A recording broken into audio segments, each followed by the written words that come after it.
Hi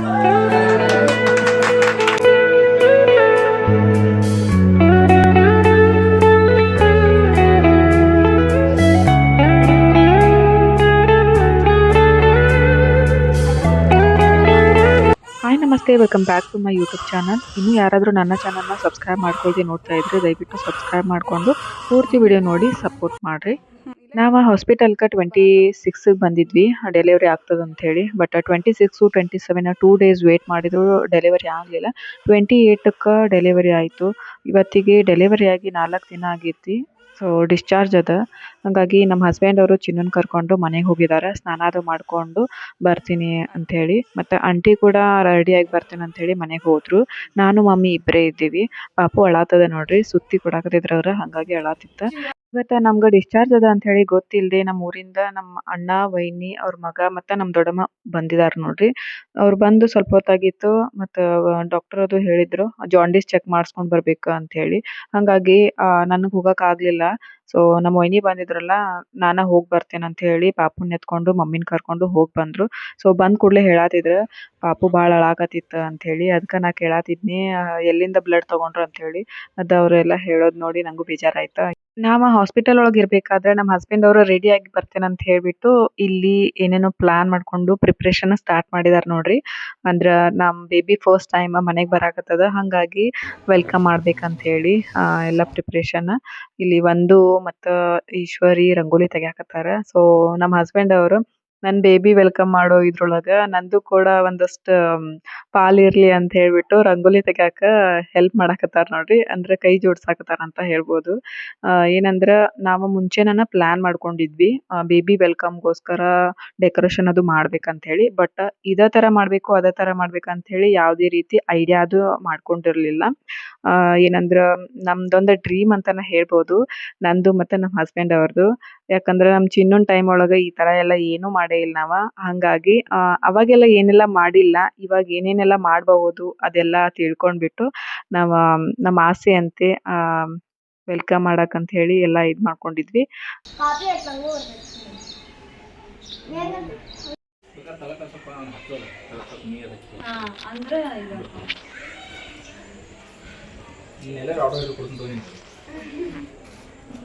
ಒಂದು ಇಷ್ಟ ಇಟ್ಕೊಂಡಿದ್ರೆ ಇದು ಒಂದು ಹೇಳ್ದವ್ರಿ ನಾನು ಸ್ವಲ್ಪ ಹಾಕಿದ್ದೀನಿ ಅಂತ ಒಂದು ತಾಸು ಮಾಡಿ ಬಂದರೆ 200 ರೂಪಾಯಿ ಅಷ್ಟೇ. ಇವಾಗ ಇವೆಂಟ್ ಅವೆಲ್ಲ 5 ಇದು ಸ್ಕಿಲ್ಸ್ ಇಲ್ಲಿ ಕೆಲಸ ಮಾಡ್ತಾ ಮಾಡ್ತಾ ನಮ್ಮ ಹಸ್ಬೆಂಡ್ ಅವರು ಅವ್ರ ಅಕ್ಕನ ಮಗಳಿಗೆ ಕಾಡ್ಸಾಕತ್ತಾರ ನೋಡ್ರಿ. ಬಿಸ್ನೆಸ್ ಭಾರಿ ಐತಿದ, ಈ ಥರ ಎಲ್ಲ ಮಾಡಕತ್ರ ಆರಾಮಾಗಿ ರೊಕ್ಕ ಇದು ಮಾಡ್ಬೋದು. ಸೊ ನಿಂಗೆ ಹಿಡಿದು ಕೊಡ್ತೇನೆ ಮಾಡುವಂತೆ ಅಂತೇಳಿ ಸುಮ್ಮ ಕಾಡಿಸ್ಕೊಂಡು ಕೆಲಸ ಮಾಡಕತ್ತಾರ. ಏನಂದ್ರೆ ಬೆಳಗ್ಗೆ ಹಾಸ್ಪಿಟಲ್ದಿಂದ ಬಂದಾಗ ಫಸ್ಟಿಗೆ ಮಾರ್ಕೆಟ್ಗೆ ಹೋಗಿ ಹೂ ತೊಗೊಂಡು ಬಂದಾರ ನೋಡ್ರಿ. ಒಂದು 10 kg ಹೂವಿನ ತೊಗೊಂಡು ಬಂದಾರ. ಎಲ್ಲ ಡಿಫ್ರೆಂಟ್ ಕಲರ್ ಅದಾವ, red, yellow, orange, white. Red ಕಲರ್ದು ರೋಸ್, ಆಮೇಲೆ ಯೆಲ್ಲೋ ಮತ್ತು ಆರೆಂಜ್ ಇವು ಚೆಂಡು ಹೂವು, ವೈಟ್ ಸೇವಂತಿಗೆ ಹೂವು ನೋಡ್ರಿ. ಇವನ್ನೆಲ್ಲ ನಾನು ಪಕಳಿ ತೆಗಿಯಾಕತ್ತಾರ. ಅವನ್ನೆಲ್ಲ ಅಂದ್ರೆ ಆ ಥರ ತೆಗೆದ್ರನ ಡೆಕೋರೇಷನ್ ಮಾಡಕ್ಕೆ ಮಸ್ತ್ ಆಗ್ತದೆ. ಹಾಗಾಗಿ ಪೆಟಲೇನು ಅಂತಾರೆ ನೋಡ್ರಿ ಇಂಗ್ಲೀಷ್ ಒಳಗೆ, ಅವನ್ನೆಲ್ಲ ಇದು ಮಾಡತ್ತಾರ. ಯಾರ್ಯಾರು ಅದಾರ ನೋಡ್ಬೋದು ಇಲ್ಲಿ. ಚಿನ್ನು, ನಮ್ಮ ಹಸ್ಬೆಂಡ್ ಅವರು, ಒಂದು ಈಶ್ವರಿ, ಪೃಥ್ವಿ, ಮತ್ತು ಇನ್ನು ಒಂದು 2-3 ಜನ ಹೆಲ್ಪ್ ಮಾಡಿದ್ದಾರೆ. ಅವರು ಕೂಡ ಇರ್ತಾರೆ, ಇಲ್ಲಿ ತೋರಿಸ್ತೇನೆ. ಇಲ್ಲಿ ನೋಡ್ಬೋದು ಆಯುಷ್ ಅದಾನ ಮತ್ತು ಅವ್ರ ಅಜ್ಜಿ ಕೂಡ ಬಂದಿದ್ರು.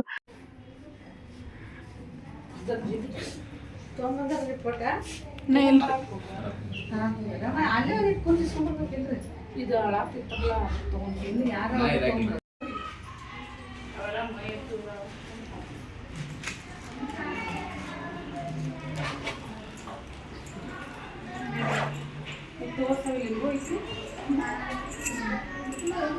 ಚಾಕು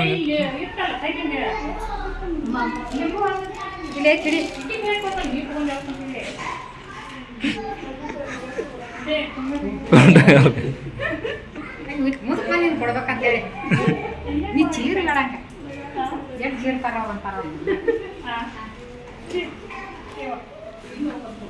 ಜಾಂಡೀಸ್ ಚೆಕ್ ಮಾಡ್ಕೊಂಬರ್ಬೇಕಂತ ಹೇಳಿ ಹೋಗಿದ್ರು ನೋಡ್ರಿ. ಆಮೇಲೆ ಸ್ವಲ್ಪ ಹೊತ್ತಾದ್ಮೇಲೆ ರಿಪೋರ್ಟ್ ತೊಗೊಂಡು ಬಂದರು. ರಿಪೋರ್ಟ್ ಒಳಗೆ ಒಂದು 15% ಏನೋ ತೋರಿಸಿತ್ತು ನೋಡ್ರಿ. ಆಮೇಲೆ ಅವ್ರು ಹೇಳಿದ್ರು ಜಾಂಡೀಸ್ ಸ್ವಲ್ಪ ಇರೋ ಚಾನ್ಸಸ್ ಐತಿ. 12ವರೆಗೂ ಇತ್ತಂದ್ರೆ ನಾರ್ಮಲ್, ಆಮೇಲೆ ಅದ್ರ ಮೇಲೆ ಇತ್ತಂದ್ರೆ ಸ್ವಲ್ಪ ಜಾಂಡೀಸ್ ಇರ್ತದೆ ಅಂಥೇಳಿ.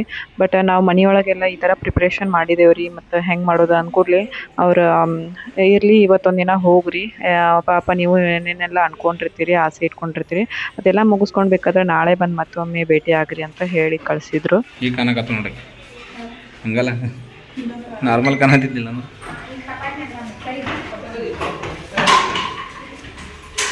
ಏ ಅಂಜನ್,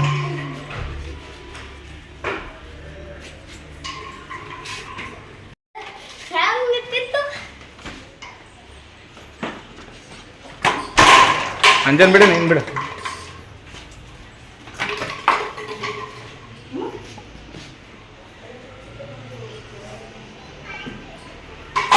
ನಂದು ಡೆಲಿವರಿ ಆದಾಗ ಫುಲ್ ಶಕೆ ಇತ್ತು ನೋಡ್ರಿ. ಫುಲ್ ಸ್ವೆಟ್ ಆಗೋದ್ರಿಂದ ನಾನು ತಲೆ ಅದು ಕಟ್ಕೊಳ್ತಿರ್ಲಿಲ್ಲ, ಸ್ವೆಟರ್ ಕೂಡ ಹಾಕೊಳ್ತಿರ್ಲಿಲ್ಲ. ನಾರ್ಮಲ್ ಆಗಿ ಕಾಣ್ತಿದ್ದೆ, ಡೆಲಿವರಿ ಆದಂಗೆ ಅನ್ನಿಸ್ತಿರ್ಲಿಲ್ಲ. ಅದಕ್ಕೆ ಇವತ್ತು ಮನೆಗೆ ಹೋಗ್ಬೇಕಾದ್ರೆ ಫುಲ್ ಗಾಳಿಯದು ಬಡಿವಾದ ಕಿವಿಗ, ಹಾಗಾಗಿ ಎಲ್ಲ ರೆಡಿ ಆಗಿದ್ದೇನೆ. ಅದಕ್ಕೆ ನಮ್ಮ ಹಸ್ಬೆಂಡ್ ಅವರ ಈಗ ಕಾಣತಿ ನೋಡಿ ನೀನು ಡೆಲಿವರಿ ಆದಂಗೆ ಅಂತ ಹೇಳಿ ಹೇಳಾಕತ್ತಿದ್ರು. ನಿಜ ಇವಾಗ ಒಂಥರ ಡಿಫ್ರೆಂಟಾಗಿ ಕಾಣಕತ್ತೀನಿ ನೋಡ್ರಿ. ನಮ್ಮ ದೊಡ್ಡಮ್ಮ ಅದು ನಮ್ಮನ್ನು ನೋಡಾದ್ಮೇಲೆ ವಾಪಸ್ ಊರಿಗೆ ಹೋಗ್ಬೇಕಂತ ಅನ್ಕೊಂಡು ಬಂದಿದ್ರು ನೋಡ್ರಿ. ಬಟ್ ನಾವು ಮನೆ ಒಳಗೆ ವೆಲ್ಕಮ್ ಮಾಡೋ ಪ್ಲಾನ್ ಇಟ್ಕೊಂಡಿದ್ವಲ್ಲ, ಅದನ್ನೆಲ್ಲ ಹೇಳಿದ್ವಿ. ಊರಿಗೆ ಹೋಗ್ಬೇಡ್ರಿ, ಮನೆಗೆ ಬಂದು ಬೇಕಾದ್ರೆ ಆಮೇಲೆ ಹೋಗ್ರಿ ಅಂತ ಹೇಳಿದ ಕೂಡಲೇ ಅವರು ನಮ್ಮ ಜೊತೆಗೆ ಬರೋಕೆ ರೆಡಿ ಆದರು. ಮತ್ತು ಎಲ್ಲರೂ ಸೇರಿ ಹೋಗಾಕತ್ತೀವಿ. ಬಾ ಮದೆ ಅನ್ನಿ, ನೀ ಬಾ.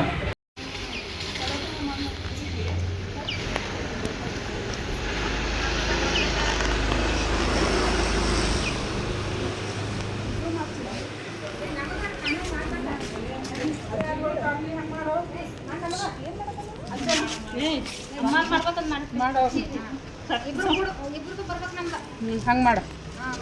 ನೀ ಏನು ರೋಡಿಗೆ ಹೋಗ್ಬೇಡ, ಅಲ್ಲಿ ಮಾಡಲ್ಲ. ಈ ಕಡೆ ಬಾ, ಈ ಕಡೆ ಸ್ಟ್ರೇಟ್ ಮಾಡು.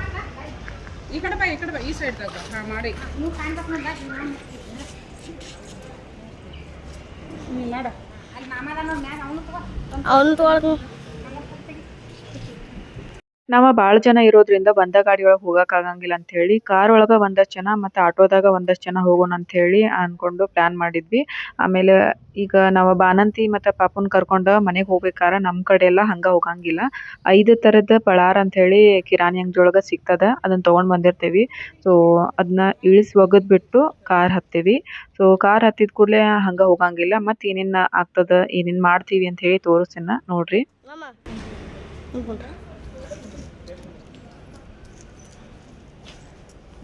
ಏ ದೌಡ್ ಹೋಗ್ರಿ.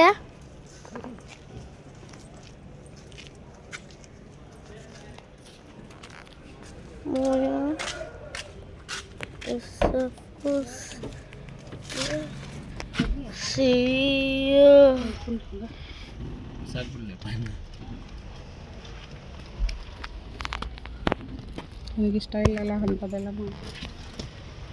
ನಮ್ಮ ಮುಂದ್ಕೊಂಡ್ರಲ್ಲ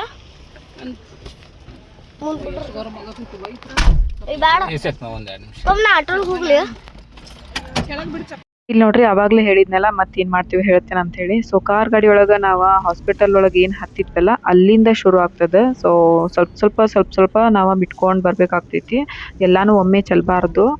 ಮನೆಗೆ ತಲುಪೋವರೆಗೂ ಸ್ವಲ್ಪ ಚೆಲ್ಕೊಂಡು ಹೋಗಿ ಆಮೇಲೆ ಅಲ್ಲಿ ಕೂಡ ಇಳಿಸಿ ಎಲ್ಲಾನು ಖಾಲಿ ಮಾಡಿ ಒಗೆದ್ಬಿಡ್ಬೇಕು.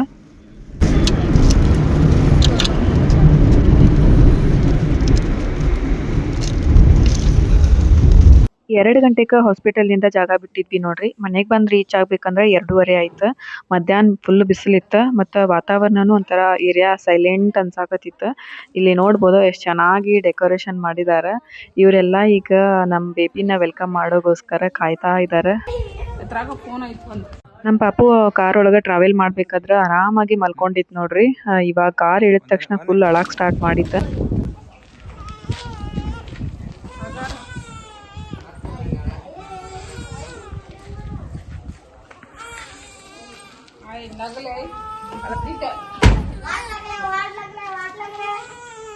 ಯಾಕೆ ಅನ್ನ ಹೋಗಿತ್ತಾರೋ ಇಲ್ಲ? ನಿಮ್ಮ ಮಮ್ಮಿನ ಕರೆದಿಲ್ಲ ಈಶ್ವರಿ?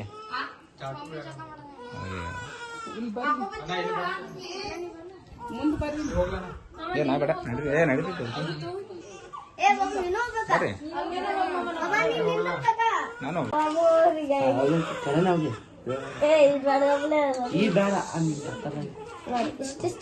ಇಷ್ಟಿಷ್ಟು ತೋರಿಸ್ಬೇಡ ಮಗ ಗಂಬಳಿ ಬುಟ್ಟ ಮೋರಿಗ ಮಂಗಳ ಮೋರಿಗ ಗಂಟಲು ಬಟ್ಟ ಮೋರಿಗ ಮೊದಲು ನಮ್ಮ ಮನೆಯೊಳಗೆ ನಾವು 3 ಜನ ಇದ್ವಿ ನೋಡ್ರಿ. ನಾನು, ನನ್ನ ಹಸ್ಬೆಂಡು, ನಮ್ಮ ಚಿನ್ನು. ಯಾವಾಗಲೂ ಎಲ್ಲೇ ಹೋಗ್ಬೇಕಾದ್ರೂ ನಮ್ಮ ಚಿನ್ನನಷ್ಟು ಕರ್ಕೊಂಡು ಓಡಾಡ್ತಿದ್ವಿ. ಇವಾಗ ನಮ್ಮ ಮನೆಗೆ ಪುಟಾಣಿ ಮಗಳು ಬಂದಿದ್ದಾಳೆ. ನಾವು 4 ಜನ ಆದ್ವಿ. ಸೊ ಇವಾಗ ವೆಲ್ಕಮ್ ಮಾಡ್ಬೇಕಾದ್ರೆ ನನಗೊಂಥರ ನಂಬಕನ ಆಗ್ಬತ್ತೆ. ನಮ್ಮ ಮನೆಗೆ ಇನ್ನೊಂದು ಪಾಪು ಆ್ಯಡ್ ಆಯ್ತಲ್ಲ, ನಾವೀಗ ಪಾಪುನ ಕರ್ಕೊಂಡು ಮನೆಗೆ ಬರತ್ತೀವಿ ಅಂತೇಳಿ ಒಂಥರ ಡ್ರೀಮಿ ಥರ ಅನ್ಸಾತೈತಿ. ಇದೊಂಥರ ಫೀಲಿಂಗನ ಬೇರೆ ನೋಡ್ರಿ.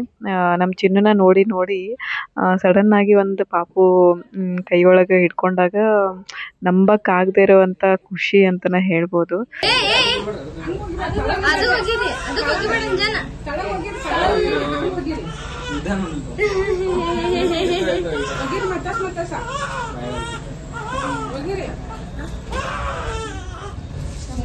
ಒಳಗೆ ಹಂಗ ಮುಂದೆ ಹೋಗ್ರಿ ನೀವು ಒಪ್ಕೊಂತ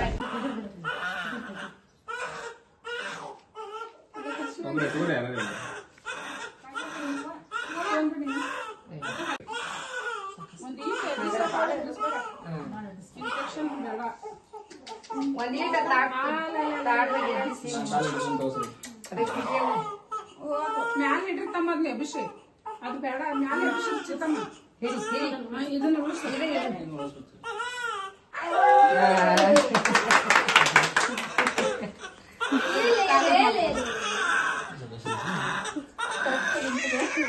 ಮಗ ಹಂಗ ಇಲ್ಲಿ ಇದ್ರಾಗ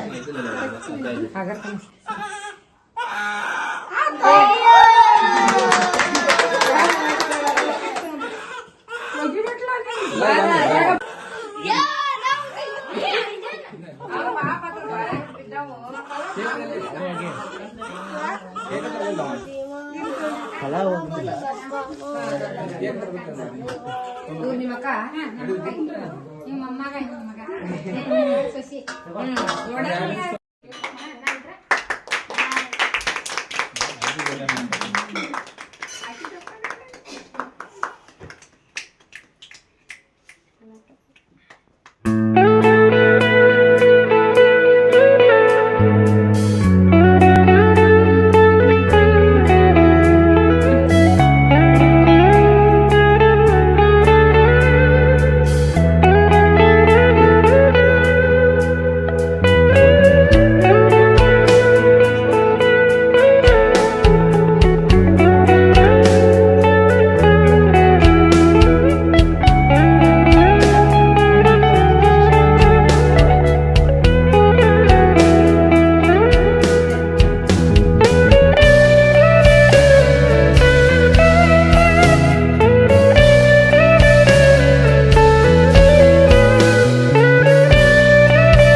ಕೇಕೆಲ್ಲ ಕಟ್ ಆದ್ಮೇಲೆ ನಾವು ಸ್ವಲ್ಪ ಹೊತ್ತ ಕೂತ್ಕೊಂಡಿವಿ ನೋಡ್ರಿ. ಯಾಕಂದ್ರ ಮನಿಯೊಳಗ ನಾವು ಬರೋಕ್ಕಿಂತ ಮುಂಚೆ ಡೆಕೋರೇಷನ್ ಜೊತೆಗೆ ಅಂದ್ರ ಕೆಲವರು ಡೆಕೋರೇಷನ್ ಮಾಡ್ಬೇಕಾದ್ರೆ ಇನ್ ಕೆಲವರು ಅಡಿಗೆದು ಎಲ್ಲ ಮಾಡತ್ತಿದ್ರು ನೋಡ್ರಿ. ಅಂದ್ರ ಒಂದು ಖುಷಿಗ ವೆಲ್ಕಮ್ ಅಷ್ಟೇ ಮಾಡಿ ಸುಮ್ನೆ ಆದ್ರೆ ಒಂಥರ ಚಲೋ ಅನ್ಸಂಗಿಲ್ಲ ಅಂತ ಹೇಳಿ ಅಡಿಗೆ ಮಾಡ್ಸಿದ್ರ ಸ್ಪೆಷಲ್ ಆಗಿ ಸ್ವೀಟು, ಅನ್ನ ಸಾಂಬಾರು ಈ ತರ ಎಲ್ಲ. ಸೊ ಯಾರೆಲ್ಲ ಬಂದಿದ್ರ ಮನೆಗೆ ಮತ್ತೆ ನೇಬರ್ಸ್ಗ ಎಲ್ಲರಿಗೂ ಕರೆದ್ಬಿಟ್ಟು ಊಟ ಮಾಡಿಸ್ಬೇಕಂತ ಹೇಳಿ ಪ್ಲಾನ್ ಇತ್ತು. ಹಂಗಾಗಿ ಮತ್ತೆ ಜ್ಯೂಸ್ ಕೂಡ ತಗೊಂಡ್ ಬಂದಿದ್ರ. ಸೊ ಫಸ್ಟಿಗೆ ಜ್ಯೂಸ್ ಎಲ್ಲ ಕೊಡಾಕತ್ತಾರ. ಆಮೇಲೆ ಇಷ್ಟೆಲ್ಲ ಮಾಡಿದ್ಮ್ಯಾಗ ಫೋಟೋ ಶೂಟ್ ಇರ್ಲಿಲ್ಲ ಅಂದ್ರ ಸರಿ ಅನ್ಸಂಗಿಲ್ಲ ನೋಡ್ರಿ. ಅದೊಂಥರ ಮೆಮೊರಿ ಅಂತಾನೆ ಹೇಳ್ಬೋದು. ಸೊ ಇಷ್ಟೆಲ್ಲಾ ನಾವು ಖರ್ಚು ಮಾಡಿರ್ತೀವಿ ಅಂತದ್ರಾಗ ನೆನಪಿಗೆ ಅಂತೇಳಿ ಇರೋದೇನೆ ಫೋಟೋ. ಹಂಗಾಗಿ ಒಂದಷ್ಟು ಫೋಟೋಸ್ ಎಲ್ಲ ತಕೊಳಕತ್ರ. ಆಮೇಲೆ ಎಲ್ಲಾರ್ನು ಕೂಡ್ಸಿ ಗ್ರೂಪ್ ಫೋಟೋನು ತಕೊಳ್ಳೋಣಂತ ಅಂತ ಹೇಳ್ಬಿಟ್ಟು ಅನ್ಕೊಂಡ್ವಿ. ಸೊ ಬಿಸಿಲಂತೂ ಭಾಳ ಅಂದ್ರ ಭಾಳ ಐತಿ. ಈಗ ಪಾಪು ಒಂದ್ ಸ್ವಲ್ಪ ರಿಲ್ಯಾಕ್ಸ್ ಆಗೈತಿ ಅಳೋದ್ ಕಡಿಮೆ ಮಾಡಿತ್ತ. ಸ್ಟಾರ್ಟಿಂಗ್ ಬಂದಾಗಂತೂ ವೆಲ್ಕಮ್ ಮಾಡಿ ಮುಗ್ಸೋವರೆಗೂ ಸಿಕ್ಕಾಪಟ್ಟೆ ಅಂದ್ರೆ ಸಿಕ್ಕಾಪಟ್ಟೆ ಅಳಾಕತ್ತಿತ್ತ. ಸೊ ಇವಾಗ ಶಾಂತ ಆಗೈತೆ. ಅದಕ್ಕ ಎಲ್ಲಾರ್ಗೂ ಬರ್ರಿ ಒಂದ್ ಫೋಟೋ ತಕೊಂಡ್ ಬಿಡೋಣಂತೆ ಅಂತ ಹೇಳ್ಬಿಟ್ಟು ಕರೆದ್ರು. ಸೊ ಎಲ್ಲಾರು ಒಬ್ಬೊಬ್ರೆ ಬಂದು ಫೋಟೋ ತಕೊಳಕತ್ತಾರ. ನನಗಂತೂ ಭಾಳ ಅಂದ್ರೆ ಭಾಳ ಖುಷಿ ಆಯ್ತ. ಯಾಕಂದ್ರ ನಾನ್ ಅನ್ಕೊಂಡಂಗ ನಾನ್ ಆಸೆ ಪಟ್ಟಂಗ ನನ್ ಡ್ರೀಮ್ ಫುಲ್ಫಿಲ್ ಆಯ್ತು ಅಂತಾನೆ ಹೇಳ್ಬೋದು. ಯಾಕಂದ್ರ ನಾನು ಪ್ರೆಗ್ನೆಂಟ್ ಇದ್ದಾಗೆಲ್ಲ ನಾನು ಯಾರ್ಯಾರ ಬೇಬಿಗ ವೆಲ್ಕಮ್ ಮಾಡುವಂಥದ್ದು ರೀಲ್ಸ್ ಹಾಕಿರ್ತಾರ ಅದೆಲ್ಲ ನೋಡ್ಕೊಂಡು ಸೇವ್ ಮಾಡಿ ಇಟ್ಕೊಳ್ತಿದ್ನಿ. ಆಮೇಲೆ ಬಟ್ ನಾವು ಮಾಡಬೇಕು ನಮ್ಮ ಬೇಬಿಗ ಅನ್ನೋದೊಂದಿತ್ತು. ಅದಕ್ಕೆ ಯಾವ ಥರ ರೀಲ್ಸ್ ಹಾಕಿರ್ತಾರ ಅದೆಲ್ಲ ನಾನು ಸೇವ್ ಮಾಡಿ ಇಟ್ಕೊಂಡ್ಬಿಟ್ಟು ಆಮೇಲೆ ಎಲ್ಲಾನು ಮಿಕ್ಸ್ ಮಾಡಿಕೊಂಡು ಒಂಥರ ಡೆಕೋರೇಷನ್ ಮಾಡಿರೋದಿದ್ದು. ಸೊ ನಮ್ಮ ಹಸ್ಬೆಂಡ್ ಅವರಂತೂ ನನಗೋಸ್ಕರ ಅಷ್ಟೇ ಅಲ್ಲ ಅವ್ರ ಖುಷಿಗೋಸ್ಕರನೂ ಕೂಡ ಈ ಥರ ಎಲ್ಲ ಮಾಡಿದ್ರು. ಅಂದ್ರೆ ಅವರು ಗೊಂದು ಆಸೆ ಇತ್ತು ನನ್ನ ಮಗಳು ಹುಟ್ಟಿದ್ಲಂದ್ರೆ ನನ್ನ ಮಗಳಿಗೆ ವೆಲ್ಕಮ್ ಈ ಥರ ಮಾಡಬೇಕು ಅಂತೇಳಿ. ಸೊ ಅದೆಲ್ಲ ಫುಲ್ಫಿಲ್ ಆಯ್ತು ಅಂತಾನೆ ಹೇಳ್ಬೋದು. ಡೆಕೋರೇಷನ್ ಅಂತೂ ಮಸ್ತ್ ಅಂದ್ರೆ ಮಸ್ತ್ ಮಾಡಿದ್ರು. ಡೆಕೋರೇಷನ್ ಯಾರ್ಯಾರೆಲ್ಲ ಹೆಲ್ಪ್ ಮಾಡಿದ್ರು ಅವ್ರಿಗೆಲ್ಲ ಥ್ಯಾಂಕ್ ಯು. ಆಮೇಲೆ ಏನಂದ್ರೆ ಕೇಕ್ ಕೂಡ ಚೆನ್ನಾಗಿತ್ತು. ಕೋಲ್ಡ್ ಕೇಕ್ ತಂದಿದ್ರು. ಡೆಕೋರೇಷನ್ ಒಳಗಂತೂ ನಾನು ಮುಂಚೆನೇ ಒಂದು ಕರ್ಚೀಫ್ ಆರ್ಡರ್ ಮಾಡಿ ಇಟ್ಕೊಂಡಿದ್ದೆ. ಬೇಬಿದ ಫುಟ್ ಪ್ರಿಂಟ್ ತಕೊಳ್ಬೇಕಂತೇಳಿ. ಸೊ ಡಿಸೈನ್ ಅದಿತ್ತದ. ಸೊ ಅದನ್ನ ಕೂಡ ಹಾಕಿದ್ರಲ್ಲಿ. ಆಮೇಲೆ ಇನ್ನೊಂದು ಏನಂದ್ರ ನಮ್ಮ ಮಗಳು ನಮ್ಗೆ ಅದೃಷ್ಟ ಇದ್ದಂಗ ನಮ್ಮ ಮನೆ ಮಹಾಲಕ್ಷ್ಮಿ. ಸೊ ಹಾಗಾಗಿ ಅವಳು ಮನೆ ಒಳಗೆ ಎಂಟ್ರಿ ಆಗ್ಬೇಕಾದ್ರೆ ಸೇರ್ವದ್ದು ನಾವು ಬರ್ಮಾಡ್ಕೊಳ್ಬೇಕಂತ ಪ್ಲಾನ್ ಇತ್ತು. ಬಟ್ ಸೇರಲ್ಲ. ಯಾಕಂದ್ರೆ ಪುಟಾಣಿ ಅದಾಳಕಿ ಹಂಗಾಗಿ ಸಣ್ಣ ಗಿಂಟಿ ಒಳಗೆ ಅಕ್ಕಿ ಕಾಳು ಇಟ್ಬಿಟ್ಟು ನಾವು ಅಕ್ಕಿ ಕಾಲಿಂದ ಒದಿಸಿ ಒಳಗಡೆ ಬರ್ಮಾಡಿಕೊಂಡ್ವಿ. ಸೊ ಇದಾಗಿತ್ತು ನಮ್ಮ ಮಗಳ ವೆಲ್ಕಮ್ ವ್ಲಾಗ್. ಐ ಹೋಪ್ ನಿಮ್ಗೆ ಇವತ್ತಿನ ವ್ಲಾಗ್ ಇಷ್ಟ ಆಗೈತೆ ಅಂತ ಅನ್ಕೊಂಡೇನೆ. ಇಷ್ಟ ಆಗಿದ್ರೆ ಲೈಕ್ ಶೇರ್ ಕಮೆಂಟ್ ಮಾಡ್ರಿ. ನೆಕ್ಸ್ಟ್ ಮತ್ತೊಂದು ವ್ಲಾಗ್ ಜೊತೆಗೆ ಸಿಗ್ತೀನಿ. Take care.